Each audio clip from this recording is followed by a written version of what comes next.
নমস্কার, আপনারা দেখছেন ট্রাইব টিভি বাংলা। হট সিটে হট টক নিয়ে আপনাদের সঙ্গে আমি শান্তনু।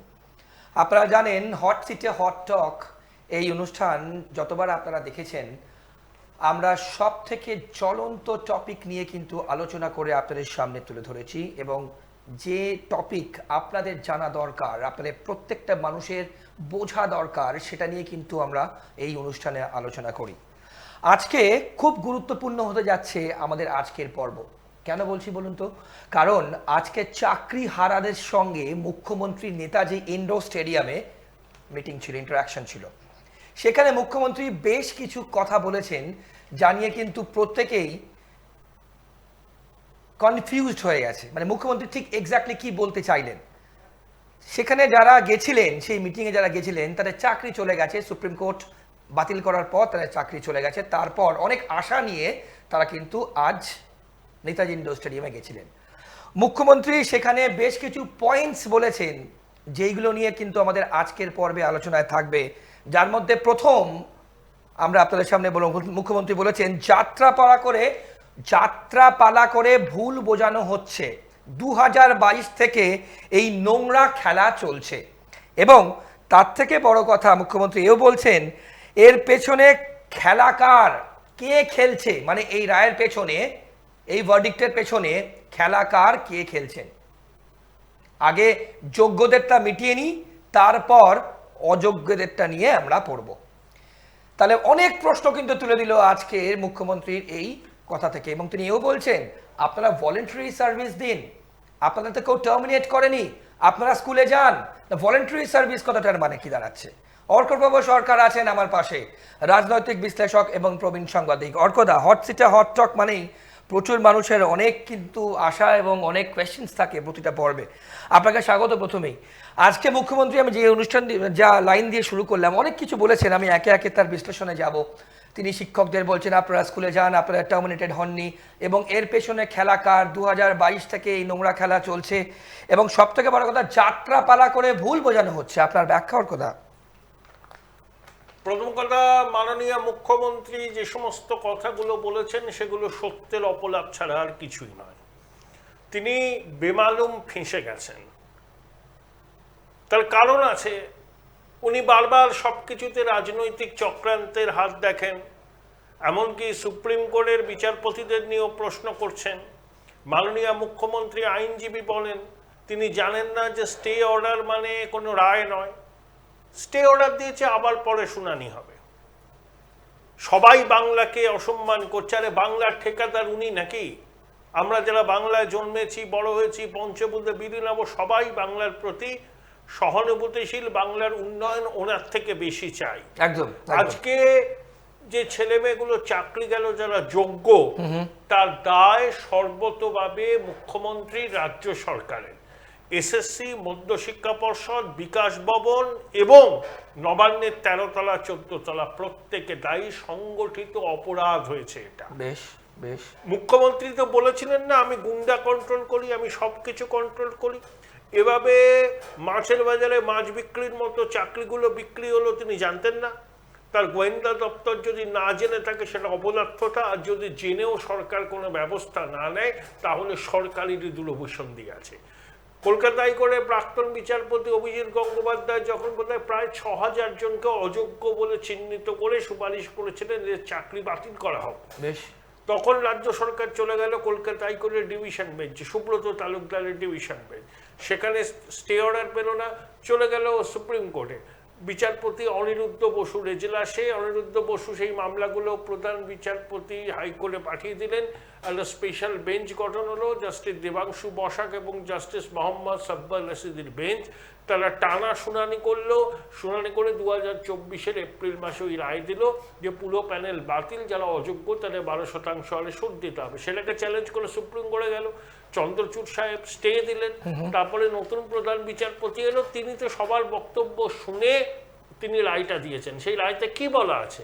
পরিকল্পিত দুর্নীতি, এসএসসি দুর্নীতি ধামাচাপা দেওয়ার জন্য সব রকম চেষ্টা করেছে। একদম এমনই নিয়োগ পদ্ধতি যা দিয়ে দুর্গন্ধ বেরোচ্ছে। এবং যোগ্য অযোগ্যকে বাছাই করা সম্ভব হয়নি বলেই তো প্যানেলটা বাতিল করেছে। এসএসসি সুপ্রিম কোর্ট হাইকোর্টে গিয়ে এক এক রকম বলেছে, কখনো বলেছে 5,000 জন অবৈধ, তারপরে যখন আদালত জানতে চেয়েছে এটাই কি ঠিক, তখন এসএসসি বলছে না, এরকম কোনো গ্যারান্টি নেই। সিবিআই একটা সংখ্যা দিচ্ছে, এসএসসি একটা সংখ্যা দিচ্ছে, কেউ পরিষ্কার করে বলছে না এটাই চূড়ান্ত অযোগ্যদের তালিকা। আবার মধ্য শিক্ষা পর্ষদ কি করেছে, এসএসসি সুপারিশই করেনি এমন প্রায় 2,000-এর উপর লোককে চাকরি দিয়েছে। তা এই প্যানেল কি করে থাকতে পারে? কিন্তু ওর কথা আমার আপনাকে যেটা স্পেসিফিকভাবে প্রশ্ন করব, মুখ্যমন্ত্রী বলছেন স্কুলে যান পড়ান, এরকমই তিনি বার্তা দিচ্ছেন, এবং তিনি এই বলছেন চাকরি কেড়ে নেওয়ার অধিকার কারুর নেই। চাকরি তো কেউ কেড়ে নেয়নি, দুর্নীতি হয়েছে, যে দুর্নীতি পাহাড় প্রমাণ দুর্নীতি, নিয়োগ প্রক্রিয়া থেকে গন্ধ বেরোচ্ছে।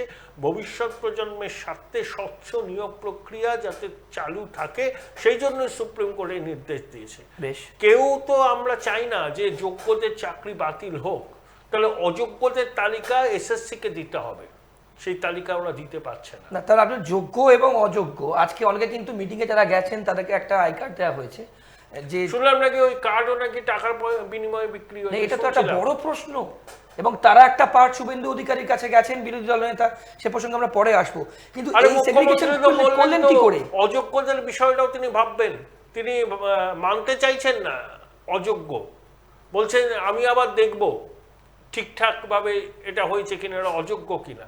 এসএসসি বলছে, সিবিআই বলছে, আরে অযোগ্য তো প্রচুর আছে, এটা নিয়ে সন্দেহ নেই, এক্সাক্ট নাম্বারটা নিয়ে দ্বিমত আছে। মুখ্যমন্ত্রী এটাও মানতে চাইছেন না, ছিল অযোগ্য যারা পয়সা দিয়ে চাকরি পেয়েছে তারা ওই পিসি, ভাইপো, মাসি, পিসি, হ্যাঁ, কাকু, কুন্তল, শান্তনু, তারপরে শরৎচন্দ্র, রঞ্জন, এদেরকে টাকা দিয়ে তো পেয়েছে। তাহলে তাদের চাকরি চলে গেলে তো পিঠের চামড়া তুলে নেবে এই লোকগুলো। মানুষ বলে আমরা চাকরিও চলে গেল, তোমাদের টাকা দিয়েছি, টাকাটা ফেরত দাও। তাহলে কি অবস্থা হবে? শাসক দলের নেতারা, দালালরা জড়িয়ে পড়বে। তাই তাদেরকে বাঁচাবার জন্য মুখ্যমন্ত্রী এইসব গাজর চলাচ্ছেন। একদম পরিষ্কার কথা, যোগ্যদের চাকরি থাক, যে কোনো মূল্যে তাদের চাকরি রক্ষা করতে হবে, এবং একজনও অযোগ্য যেন না থাকে। অযোগ্যদের বাদ দিয়ে যে শূন্য পদ থাকবে, মেধা তালিকায় যাদের নাম আছে তাদেরকে চাকরি দিতে হবে। একটা শিক্ষা ব্যবস্থায় কখনো পাশাপাশি যোগ্য অযোগ্য থাকতে পারে না। মুখ্যমন্ত্রী অযোগ্যদের সাফাই দিচ্ছেন, তিনি বলছেন আমি দেখব এরা সত্যিই অযোগ্য কিনা। এসএসসি বলছে, মানে উনি বলছেন উনি জাজ করবেন। উনি জাজ করার কি? জাজ উনি জাজ করার কে? উনি তো আইনও বোঝেন, এইটুকু জানেন না যে স্টে অর্ডার মানে কোনো রায় নয়, চূড়ান্ত রায় নয়। উনি ভাব করেন, আসলে মেগালোম্যানিয়ায় আক্রান্ত, ভাব করেন উনি সিদ্ধার্থ শঙ্কর রায়ের থেকে বেশি আইনটা ভালো বোঝেন। কবিতা লিখলে উনি সুভাষ মুখোপাধ্যায়কে হার মানাতেন, যদি চিকিৎসা করতেন, ওনার দলে একজন চিকিৎসক ছিলেন না, খুব বড় চিকিৎসক, ডক্টর রঞ্জিত পাল, তার থেকেও ভালো জানতেন। উনি জানেন না এমন কিছু আছে? কতগুলো ভাষা জানেন, ও তো অন্য ব্যাপার। কিন্তু প্রবলেমটা হচ্ছে এই অন্য ব্যাপার করতে করতে করতে করতে তোলাবাজিকে চোখ বন্ধ করে থাকতে থাকতে আজকে এই পরিস্থিতিটা দাঁড়িয়েছে। কিন্তু ওর কথা, মুখ্যমন্ত্রী যখন মুখ্যমন্ত্রী হলেন অনেক আশা নিয়ে কিন্তু মানুষ তাকে মুখ্যমন্ত্রী করেছিলেন, এবং তারাই আজকে বলছেন, আমি আপনাদেরকে কোট আনকোট বলছি, যারা চাকরি হারা ওই ওখান থেকে বেরিয়ে, ইন্ডোর স্টেডিয়াম থেকে বেরিয়ে, তারা বলছেন যে এটা ললিপপ শব্দটা ব্যবহার করেছেন যারা চাকরি হারা, যারা মিটিংয়ে গেছিলেন। মানুষকে তার সাথে বলছে আশ্বাস এবং বাস্তব এক নয়। সে তো বটেই, চাকরিওয়ালারা তো দেয়ালে পিঠ থেকে গেছে, তাদের নিজেদের তো দোষে হয়নি। এসএসসি তালিকা দিতে পারছে না অযোগ্য। আরে ওয়েবসাইটে দাও ওএমআর শিটটা কেন ধ্বংস করেছো? তার মিরার ইমেজ রাখোনি, শাক দিয়ে মাছ টাকার চেষ্টা, ওসব এবার আর ফলপ্রসূ হবে না। মানুষ বুঝতে পেরেছে দায় কার। ওরা তো ক্ষমা চাওয়া উচিত মানুষের কাছে, কি করো জোরে ক্ষমা করে দিন, এই ভুল হবে না। আর আরেকটা জিনিস বলছি, এসএসসির হাতে যদি আবার কোনো নিয়োগ প্রক্রিয়া থাকে, এই দুর্বৃত্তরা, হ্যাঁ এটা আপনি বলেছেন, আবার কিন্তু দুর্নীতি করবে, কোনো বিশ্বাসযোগ্যতা নেই। আমার মনে হয় সুপ্রিম কোর্ট একটা কমিটি করে দিক, ডিস্টিংগুইশ প্রফেসর, অ্যাডমিনিস্ট্রেটিভ লোকজন, যাদের সমাজে একটা গ্রহণযোগ্যতা আছে, একদমই অ্যাপলিটিক্যাল, আনবায়াসড, আনব্লেমিশড ক্রেডেনশিয়াল, এদেরকে যে একটা কমিটি হোক, এই কমিটি প্রশ্নপত্র তৈরি, কারা খাতা দেখবে, কিভাবে ওয়েমার্কশিট প্রিজার্ভ হবে, কিভাবে রেজাল্ট পাবলিশ হবে, এই সবগুলো করবে। এসএসসির কোনো রকম বিশ্বাসযোগ্যতা নেই। এটাও মানুষকে বলতে হবে যে স্বাধীনভাবে কাজ করতে দিতে হবে, আমরা আপনি বলতে চাইছেন। পুরো প্রতিষ্ঠানটা পচে গলে গেছে, গন্ধ বেরোচ্ছে।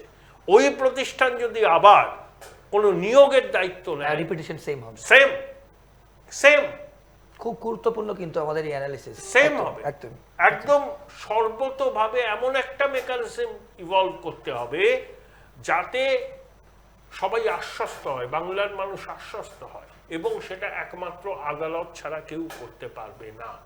এসএসসির হাতে নিয়োগ প্রক্রিয়ার ভার তুলে দিলে এরা এমনই সব জীব, এরা আবার গন্ডগোল করবে, আবার মামলার পাহাড় চড়বে, এবং কি হবে, পশ্চিমবঙ্গের শিক্ষাটা তো রসাতলে গেছে, নতুন নিয়োগও হবে না।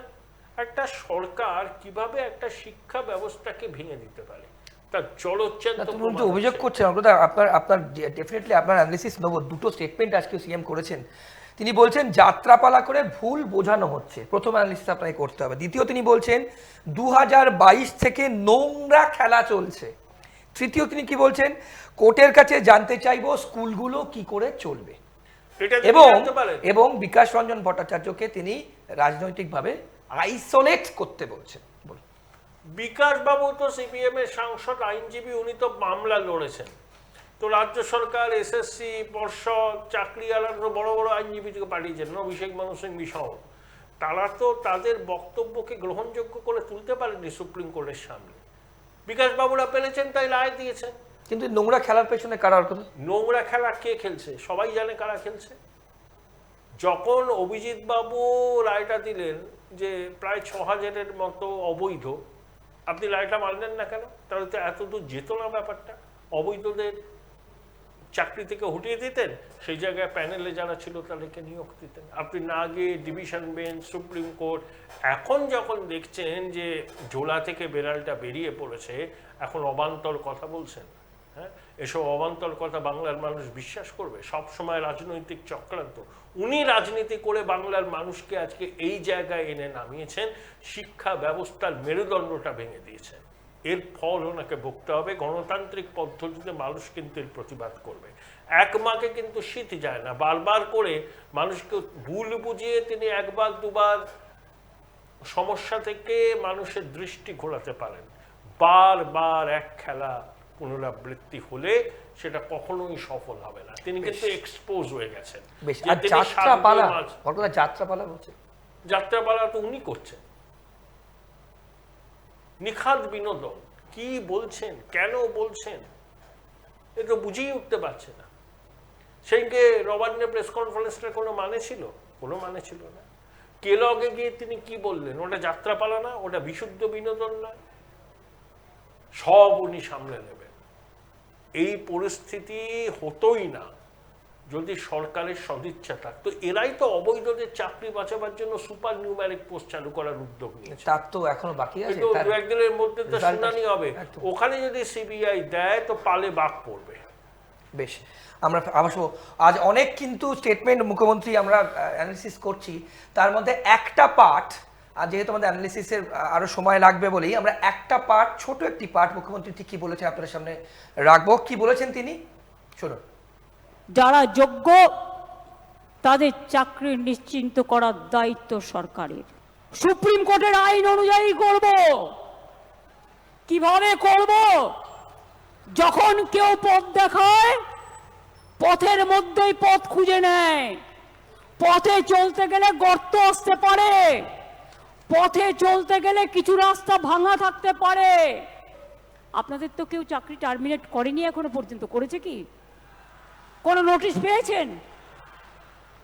আপনার বিরুদ্ধে দুর্নীতি না যদি প্রমাণ করতে পারে তো কি আপনাকে কেউ যেতে বারণ করেছে?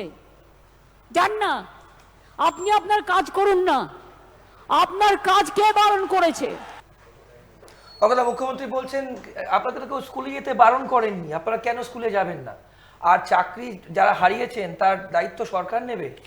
নিক না, আমরা তো এটাই চাইছি। নোটিশ না আসা পর্যন্ত আপনারা কেন স্কুলে যাবেন না? আপনারা ভলেন্টারি সার্ভিস দিন। ভলেন্টারি সার্ভিস কি অর্কদা? জানি না, মুখ্যমন্ত্রী আবার এটাও বলেছেন পুষিয়ে দেবেন। হ্যাঁ, আসলে এখন তো নত্যসত্য জ্ঞান লোপ পেয়ে গেছে। উনি তো ভাবতে পারেননি যে এইরকম একটা আঘাত আসবে এবং তার দায় সম্পূর্ণভাবে তার প্রশাসনের, এটা তিনি নিজে কিন্তু জানেন। এখন শাক দিয়ে মাছ ডাকবার জন্য নানা রকম তথ্য যুক্তির অবতারণা করছেন, এগুলো একটাও ধোকে টিপবে না। প্রথম কথা, যখন অভিজিৎ বাবু রায়টা দিলেন এতজন অযোগ্য, সেটাকে আপনি চ্যালেঞ্জ করেছিলেন কেন? আবার সুপার নিউমারিক পোস্ট চালু করার চেষ্টা করেছিল যাতে অবৈধদের চাকরিতে রেখে দেওয়া যায়। কেন সুপার নিউমারিকের হয়তো অনেকের ধারণা নেই অর্কদা। সুপার নিউমারিক শব্দটার মানে হলো এক্সট্রা পোস্ট ক্রিয়েট করা, এক্সট্রা সিট ক্রিয়েট করা করে অবৈধদের চাকরিটাকে রেখে দেওয়া। বেশ বেশ সম্পূর্ণ বেআইনি। একটা সাংবিধানিকভাবে নির্বাচিত সরকার এই উদ্যোগটা নেয় কি করে? তাই সিবিআই এর নির্দেশ হয়েছিল, সেটা স্থগিতাদেশ আছে। ওখানে যদি সুপ্রিম কোর্ট সিবিআই তদন্ত দিয়ে দেয়, পালে কিন্তু বাদ পড়বে। আজকে তো মঞ্চে ওই মাধুকরী কবি ছিল, ফুল বইয়ের পরে আর ভালো সাহিত্য লিখেছে বলে আমি জানি না, তিনিও ছিলেন। তারা তো দেখলাম একজন সুপ্রিম কোর্টকে প্রশ্ন তুললেন, একজন তো সে মমতা বন্দ্যোপাধ্যায় মেতে উঠলেন। এরা বুদ্ধিজীবী না মমতাজীবী, এগুলো বোঝা খুব মুশকিল। এদেরকে মানুষ বিশ্বাস করে না। আমার ধারণা অ্যান্টনি গ্রামশি যখন কনসেপ্ট অফ হেজিমনি ব্যাখ্যা করেছিলেন, তখন তিনি একটা শব্দবন্ধ ব্যবহার করেছিলেন, অর্গানিক ইন্টেলেকচুয়াল। এই অর্গানিক ইন্টেলেকচুয়াল কারা? এই অর্গানিক ইন্টেলেকচুয়ালরা কোনো প্রিকনসিভ নোশন দ্বারা চালিত হয় না। এরা কৃষক হিসাবে মাঠে কাজ করে, কলকারখানায় শ্রমিক হিসাবে কাজ করে, আদালতে আইনজীবী থাকেন, স্কুলে কলেজে এরা পড়ান, অশিক্ষক কর্মচারী, সংবাদ মাধ্যমের দপ্তরে কাজ করেন, সব জায়গায় ছড়িয়ে ছিটিয়ে আছেন, সওদাগরি অফিসে, সব জায়গায়। এরা প্রিকনসিভ নোশন নিয়ে চলেন না। এরা বাস্তবটাকে বোঝেন, সেই অনুযায়ী মত গঠন করেন। এরা হচ্ছে অর্গানিক ইন্টেলেকচুয়াল। পশ্চিমবঙ্গে এখন এই অর্গানিক ইন্টেলেকচুয়ালদের জাগার সময় হয়েছে। আমরা যাদেরকে বুদ্ধিজীবী বলে জানি, ওগুলো হচ্ছে তৃণভোজী। ওই তৃণভোজীরা ওদের সব কিছু বিসর্জন দিয়েছে মহিষী নারীর পাদপদ্মে। এই তৃণভোজীরা মানুষের থেকে বিশ্বাস করে না। এরা যে একবারে গৃহপালিত এবং অনুপ্রাণিত মানুষ জানে। এরকম দু একজনকে তো দেখলাম বন্দনা করছেন। ওরা কি বন্দনা করার সময়? এই লোকগুলোর জন্যই, মানে এই লোকগুলো এতটা স্তাবকতা করে, হ্যাঁ, প্রশাসনিক প্রধানকে প্রকৃত চিত্রটা বুঝতে দেয় না। সব ঠিক আছে, সব ঠিক আছে, এভরিথিং ইজ হাঙ্কি ডোরি। না, এর দায় এদেরকেও নিতে হবে, এই চাটুকারদের নিতে হবে, যারা এখনো সত্যের অপলাপ করছে, মানুষকে বিভ্রান্ত করছে, আদালতের দিকে আঙুল তুলে নিজেদের পাপস্খলন করছে। সুধীন দত্তের উটপাখি কবিতার একটা বিখ্যাত লাইন আছে, অন্ধ হলে কি প্রলয় বন্ধ থাকে?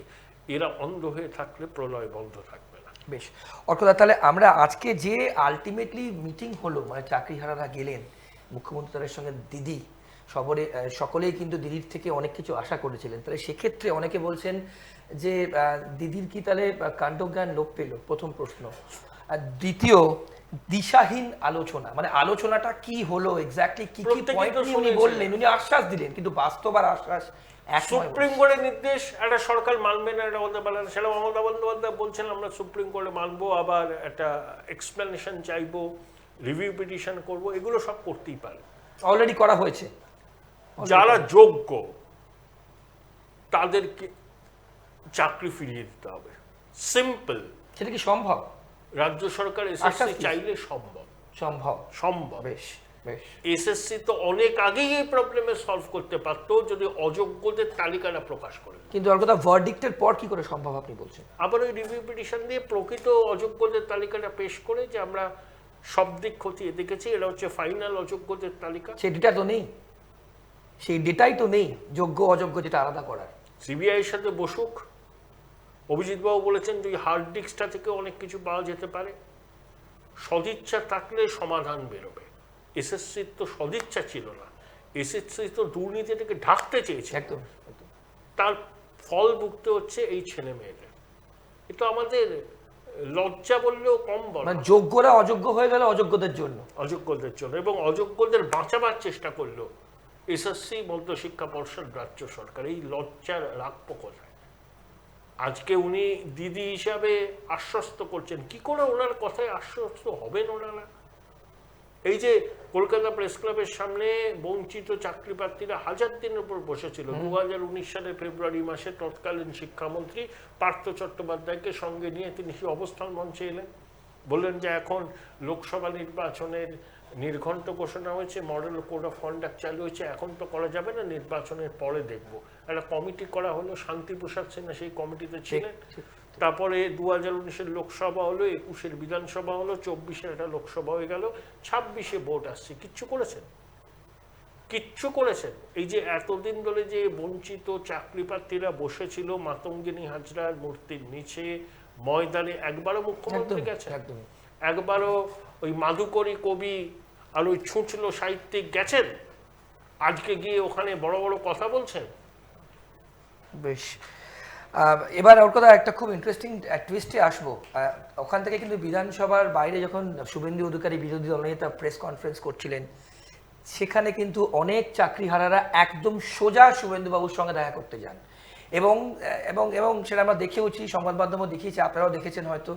বলছে যে স্যার আপনি আমাদের সঙ্গে থাকুন, এবং তিনি বলছেন, শুভেন্দু অধিকারী বলছেন যে একটা ডেডলাইন ডেট বলে, যে যদি উনি যোগ্যদের তালিকা কোর্টে না পেশ করতে পারেন তাহলে 21 এপ্রিল নবান্ন অভিযানের তিনি ডাক দিয়েছেন, যেখানে চাকরিহারারা যাবেন। রাজনীতির কথা, এবং বিনা পয়সায় আইনি সহায়তা দেবেন বলেছেন বোধহয়। তো বিরোধীরা তো এটাকে না, ওখান থেকে শুভেন্দু বাবুর কাছে আসা আপনি কিভাবে দেখছেন?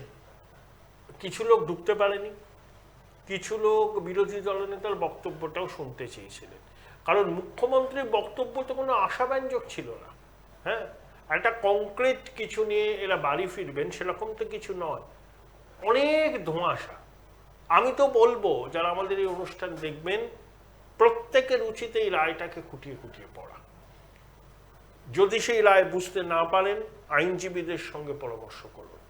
প্রত্যেকটা শব্দ, তার ইমপ্লিকেশন আইনজীবীদের কাছ থেকে ব্যাখ্যা নিন, বারবার পড়ুন, তাহলে দেখবেন আপনারা অনেক কিছু বুঝতে পারছেন, আপনারা বিভ্রান্ত হবেন না, কারোর কথায় বিভ্রান্ত হবেন না, খুব গুরুত্বপূর্ণ রাজ্যের প্রশাসনিক প্রধানের কথায় হবেন না, বিরোধী দলনেতার কথায় হবেন না। চক্ষু কর্ণের বিবাদ ভঞ্জন করার জন্য রায়টাকে খুঁটিয়ে খুঁটিয়ে পড়ুন, বারে বারে পড়ুন, তাহলে আপনাদের কাছে পুরো ছবিটা স্পষ্ট হবে। কোন প্রেক্ষিতে কেন সুপ্রিম কোর্ট এই সিদ্ধান্ত নিয়েছে সেটা আপনারা রায়টা পড়লেই বুঝতে পারবেন। বেশ, ওর কথা শেষের দিকে প্রায়। এই যে মুখ্যমন্ত্রী বার্তা দিচ্ছেন আপনারা স্কুলে যান, আপনারা তো কেউ টার্মিনেট করেন, নোটিশ না আসা পর্যন্ত আপনারা স্কুলে যাবেন, এটার মানে যদি মুখ্যমন্ত্রী বলে থাকেন কি ভেবে উনি বললেন? উনি বলেছেন যে আপনারা যান, আপনাদের তো টার্মিনেট করেনি, ভলেন্টারি করুন, আমি পুষিয়ে দেবো। আর বলেছেন কারুর চাকরি যাবে না। খুব ভালো, তিনি আশ্বাস দিয়েছেন। ভালো, একদম আশ্বাস না, এটা করে দেখাতে হবে। আশ্বাস উনি অনেক দেন, বাট এটা সম্ভব আপনি বলছেন? আমি তো আইনের অত বলতে পারবো না কিভাবে, সেটা লয়ারদের সরকারকে পথ খুঁজতে হবে। কিন্তু এরা কেন আবার পরীক্ষায় বসবে? এদেরকে চাকরি বাঁচাতে হবে। সরকার এই ঘটনার জন্য দায়ী, শিক্ষা দপ্তর এই ঘটনার জন্য দায়ী। এদেরকে এই সরকার, এসএসসি, মধ্যশিক্ষা পর্ষদ, শিক্ষা মন্ত্রক সবাইকে বসে একটা মেকানিজম ইভলভ করতে হবে যাতে আর নতুন কোনো বিতর্ক না হয়, এবং একজন অযোগ্য যেন চাকরিতে না থাকে, প্রত্যেক যোগ্যর যেন চাকরি থাকে, এটাকে দেখতে হবে, সরকারের দায়িত্ব। আরেকটা জিনিস আপনাকে আমি জিজ্ঞেস করতে ভুলে গেছি, যে অযোগ্যদের ক্ষেত্রে মুখ্যমন্ত্রী বলছেন উনি তদন্ত করবেন, এবং যদি প্রমাণিত হয় যে তারা অযোগ্য তাহলে তিনি কিছু করতে পারবেন না, বা তিনি কিন্তু নিজে ইনভেস্টিগেট করবেন। ছেলে বলানো গল্প, উনি ইনভেস্টিগেট করবেন। এসএসসি তো বলেছে এতজন অযোগ্য, সিবিআই বলেছে, তা সংখ্যাটা নিয়ে ঐক্যমত্য হচ্ছে না। তো অযোগ্য তো জানাই আছে, সবাই বলছে অযোগ্য। আসলে অযোগ্যরা ওদের দলের নেতাদের টাকা দিয়ে চাকরিটা পেয়েছে, এখন একেবারে ছাঁটাই হয়ে গেলে ওরা টাকাটা ফেরত চাইবে, তখন তো সাংঘাতিক পরিস্থিতি হবে, আইন শৃঙ্খলা পরিস্থিতির অবনতি হতে পারে। এই ভয়ে নিজের দলের নেতাদের বাঁচাবার জন্য মুখ্যমন্ত্রী এইসব ছেলে বোনানো গল্প বলছেন। আর কিচ্ছু না।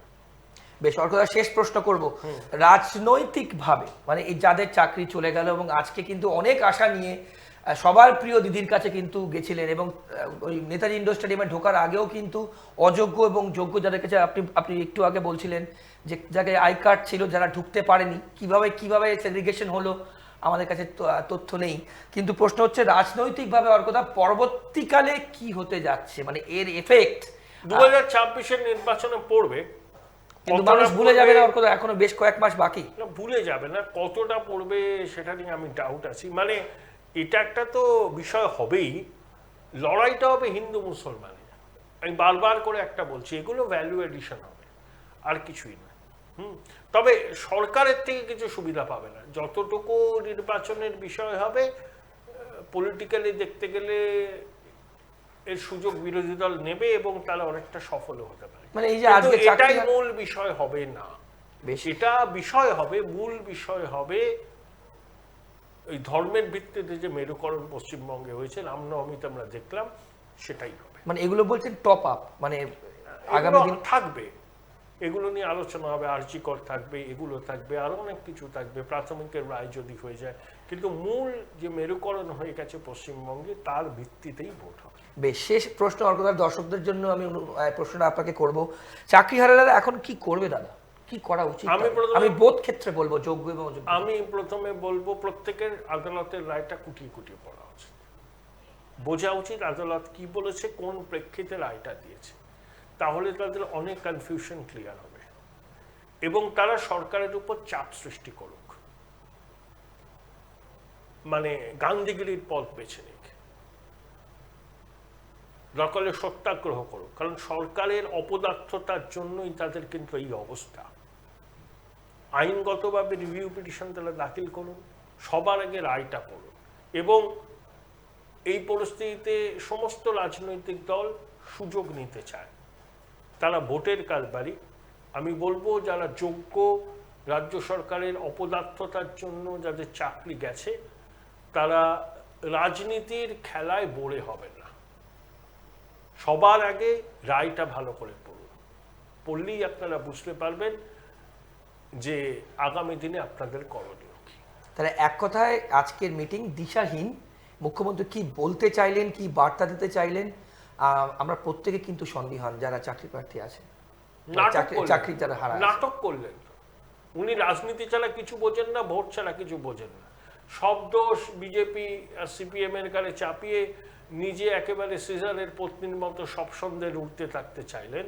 আসলে তার সরকার, তার শিক্ষা মন্ত্রক, তৃণমূল কংগ্রেসের কিছু নেতা, দালাল, এরা সবাই মিলে এই চাকরিগুলো বিক্রি করেছে। তাদেরকে বাঁচাতে মরিয়া মুখ্যমন্ত্রী তাই বলেই ফেললেন যারা অযোগ্য সেটা তিনি বিচার করবেন, শেষ বিচার তিনি করবেন যে তারা অযোগ্য কিনা। অর্থাৎ বোঝাই যাচ্ছে যে অযোগ্যদের চাকরিটাও বাঁচাতে চান তিনি। ওর কথা অনেক ধন্যবাদ আপনার সময়ের জন্য। হট সিটে হট টকের আজকের পর্ব গরমাগরম আলোচনা হলো, আপনারা শুনলেন। আমরা কিন্তু বিস্তারিতভাবে আপনাদের সামনে তুলে ধরলাম এবং সলিউশনও আমরা আপনাদের সামনে রাখলাম যে সুপ্রিম কোর্ট যে ভার্ডিক্ট দিয়েছেন সে রায়ের কপিটা পড়ার জন্য কিন্তু অর্কপ্রভু সরকার আপনাদের সকলকে বললেন, বিশেষ করে যারা চাকরিহারা আপনাদের সকলকে বললেন। এবং আগামী দিনে কি হবে সেদিকে তো আমাদের চোখ থাকবেই, এবং এই টপিক কেন অন্যান্য সব টপিক নিয়ে কিন্তু আমাদের অনুষ্ঠান চলতে থাকবে। আজ এ পর্যন্তই। অন্যান্য সব খবরের জন্য দেখতে থাকুন ট্রাইবস টিভি বাংলা। ভালো থাকবেন, নমস্কার।